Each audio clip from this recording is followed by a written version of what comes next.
السلام عليكم ورحمة الله وبركاته. في الدرس اللي فات اتكلمنا في دوكر اوفر اول، ايه الفرق بين الكونتينرز والفيرتشواليزيشن في طريقة عملهم او شغالين ازاي، وايه اللي بيفضل دوكر عن الفيرتشواليزيشن في التولز بتاعتنا والاستخدام بتاعنا. النهارده هنتكلم في ازاي دوكر شغال كاركتكتشر ديزاين، او هو بيعمل ايه بالظبط من ناحيه التعامل بتاعنا اللي احنا نقدر نستخدمه في الشغل بتاعنا. فالنهارده هنتكلم كده اوفر اول فيديو بسيط خالص في الاركتكتشر بتاعت ايه دوكر. طيب خلينا نجيب الصوره دي موجوده على جيكس فور جيكس. صوره بسيطه قوي بتوضح كذا حاجه هتساعدنا قوي واحنا بنشرح. طيب في كذا مصطلح كده خلينا نقول عليه في دوكر. في حاجه اسمها دوكر ايمج، وفي حاجه اسمها الكونتينرز اللي هم دولت، وفي حاجه اسمها الريجستري، وفي حاجه اسمها الكلاينت، وفي حاجه اسمها الدوكر ديمون. طيب ايه هم الحاجات اللي انا اتكلمت عنهم دولت كلهم؟ طيب دلوقتي انا لما باجي افتح دوكر او بستخدم دوكر، فانا ككلاينت او كيوزر، انا اللي بدي كومنت عشان ابتدي انفذها على دوكر عشان اعمل حاجه مثلا معينه. عايز ابيلد ماشين، عايز ارن ماشين، عايز اعمل اي حاجه في ماشين معينه او في كونتينر معين. فانا اعمل ده ازاي؟ فانا ككلاينت ببعت بالدوكر اي بي ايز، ببعت ريكوستس دي بيبقى اللي بيستخدمها او اللي بيلسن الريكوستس دي حاجه اسمها الدوكر ديمون. اللي هو ده الدوكر ديمون ده خلينا نقول ان هو ليسنر او سيرفيس بروسيس مثلا. كل شغلتها ان هي تلسن الريكوستس بتاعتي وبتمانج الدوكر اوبجكتس اللي عندي، مثلا زي الايمجز، زي الكونتينر، زي النتورك، زي الفوليومز، زي اي حاجه انا بستخدمها. هي بتلسن ان هي عشان ايه تبتدي تعمل لهم اكسكيوشن يعني، او تقدر تبتدي تنفذهم. حلو كده. طيب لغايه دلوقتي تمام، عادي جدا، الموضوع بسيط. في حد بيبعت، هو حد بيطلب، انا كشخص بطلب، في حاجه هي اللي بتنفذ الكلام ده، بسبب بتنفذها على الكونتينرز نفسهم او على الايمجز اللي موجوده. طيب ايه الايمجز دي؟ الايمجز دي خلينا نقول ده ريد اونلي تمبلت كده، احنا تمبلت بنستخدمه. خلينا نقول التمبلت ده ممكن يكون اوبنتو تمبلت مثلا، او ريديوس مثلا، او اي حاجه من الحاجات اللي موجوده اللي انا ممكن استخدمها. حلو. طيب التمبلت ده انا ممكن استخدمه عشان ابني بيه اكتر من كونتينر. يعني انا ممكن استخدم اوبنتو واحط عليها وورد بريس. انا خدت اوبنتو نفسها كايمج موجوده عندي، وحطيت عليها وورد بريس، عليها ماي سيكوال، وابتديت اشتغل. فممكن يكون الماي سيكوال دي تمبلت برضو او ايمج في يوم من الايام، عادي جدا ان انا ممكن استخدمها. تمام. ممكن تكون سيكوال سيرفر، ممكن تكون اي حاجه انا ممكن استخدمها عادي جدا. فالايمجز دي حاجه عندي ريد اونلي، بقدر استخدم يعني ايه، بقدر استخدمها از تمبلتس موجوده عندي. والكلام ده كله هنفهمه اكتر عملي واحنا شغالين، بس شويه دي مصطلحات لازم تكون فاهمها في الاول. تمام. طيب في حاجه عندي اسمها ريجستري، اللي هو خلينا نقول بالمعنى اللي الناس بتستخدم لينكس، دي الريبو بتاعتي او الريبوزيتوري بتاعتي. يعني ايه؟ يعني أنا دلوقتي مثلا لما جيت خلينا نقول انا عندي على الماك مثلا، في مثلا في لينكس اي بي تي مثلا، فبكتب اي بي تي جيت انستول مثلا جولانج مثلا. حلو كده. لما بعمل كده ايه اللي بيحصل؟ لينكس بيروح يشوف في الريبو بتاعت الديستريبيوشن بتاعتك اللي انت بتستخدمها، سواء اوبنتو او بتستخدم اي حاجه، بيبتدي يشوف جولانج دي موجوده فعلا ولا لا. فهو لما بيجي يشوف جولانج دي، فبيبتدي يجيبها من الريبو بتاعتك ونعمل لها انستول ويسطبها والدنيا تبقى زي الفل. في الماك مثلا في عندك بريو مثلا. تمام. فانا ايه اللي بيحصل لو عملت مثلا بريو وقلت له مثلا سيرش على مثلا جولانج؟ حلو كده.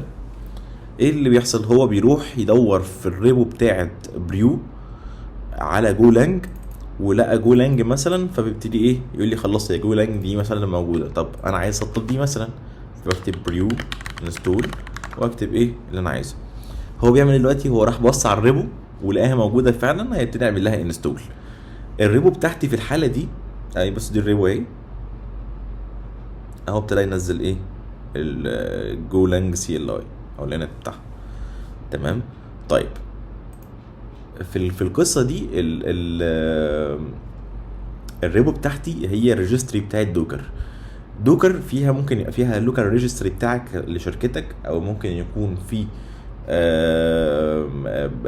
بابليك ريجستري عادي او ريبو عاديه، لان في عندنا حاجه اسمها دوكر هاب. لو دخلت كده دوكر هاب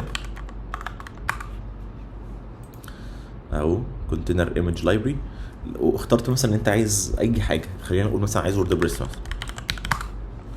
هيقول لك في عندك ووردبريس اهي، وده الريبو بتاعها. انت ممكن تعمل لها بول على جهازك وتختار الفيرجنز اللي انت محتاجها، ودي هنتكلم فيها قدام، وتعمل داتابيز بتاعتك وتعمل لها النتورك وتعمل كل الكلام ده بمنتهى السهوله والسلاسه.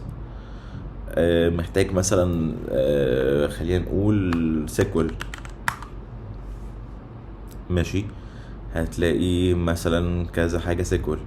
محتاج مثلا بي اتش بي ماي ادمن مثلا، حلو اهي بي اتش بي ماي ادمن. محتاج مثلا مرايا دي بي، محتاج اي حاجه هتلاقيها في الاغلب ليها دوكر ايمج. اوكي طيب، لغايه دلوقتي انا شايف ان الموضوع عادي جدا، ما فيهوش اي مشكله، موضوع سهل.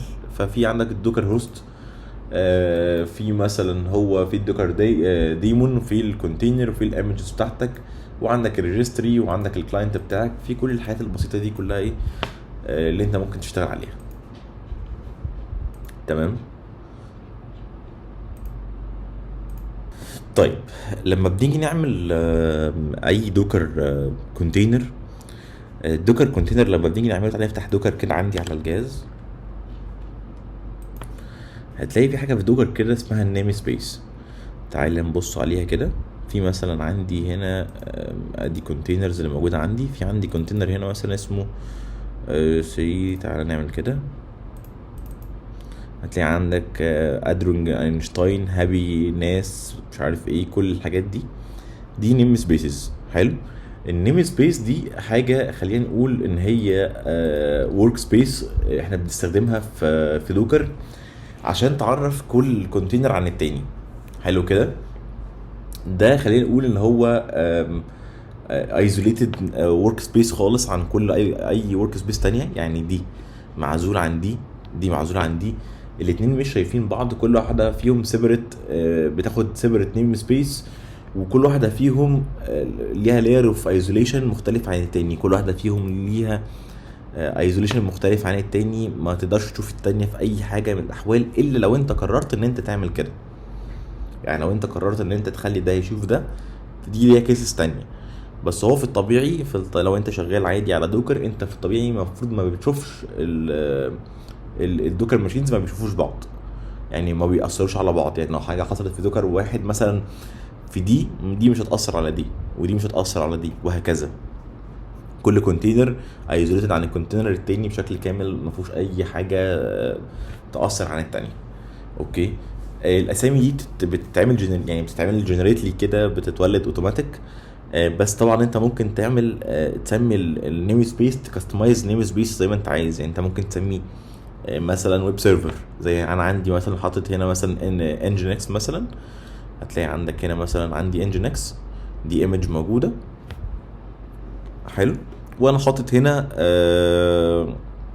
ويب سيرفر مثلا قايم على بورت 80، وده انا مسميه ويب سيرفر عشان اعرفه ان هو ويب سيرفر. بس هو في الطبيعي ممكن ياخد اسم عادي راندوم نيم مثلا، زي اي حاجه ما بنختارها مثلا، عشان دوت كلهم كانوا هلو وورلد تمبلتس يعني. ده ببساطه هو ايه النيم سبيس اللي احنا بنستخدمها، او الحاجات اللي هتقابلها في دوكر وانت شغال. في شويه مصطلحات كده هتقابلها قدام وكومنتس، بس الموضوع سهل ان شاء الله واحنا بنشتغل على دوكر. ان شاء الله اقابلكم في الفيديو الجاي ازاي نستخدم دوكر، وازاي نعمل انستليشن، وازاي نستخدم الكوماند لاين بتاع الدوكر، ونبتدي ازاي نطلع اول ايمج لينا، او اول هالو وورلد ابلكيشن. يلا اشوفكم على خير ان شاء الله.